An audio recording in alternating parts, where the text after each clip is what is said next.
Κότορ, ελληνικά Ασκλίβιον, η καστροπολιτεία Θέρετρο στα φιόρδ της Αδριατικής. Βρισκόμαστε σε ένα από τα καλύτερα φυσικά λιμάνια στον κόσμο, στο τέλος ενός μακρόστενου κολπίσκου εντός του κόλπου του Κότορ. Το συγκεκριμένο σημείο είναι γνωστό στο νοτιότερο φιόρδ της Ευρώπης. Καλείται έτσι λόγω του φυσικού τοπίου, γιατί στην πράξη δεν είναι φιόρδ, και μετά το 2000 έχει εξελιχθεί σε σημαντικό τουριστικό θέρετρο στην Αδριατική.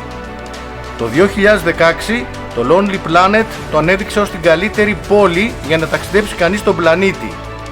Μνημείο παγκόσμιας κληρονομιάς της UNESCO, η παλιά πόλη του Κότορ, χτίστηκε μεταξύ 12ου και 14ου αιώνα και από μόνη της είναι ένας λόγος για να επισκεφτείτε αυτή την γωνιά των Βαλκανίων.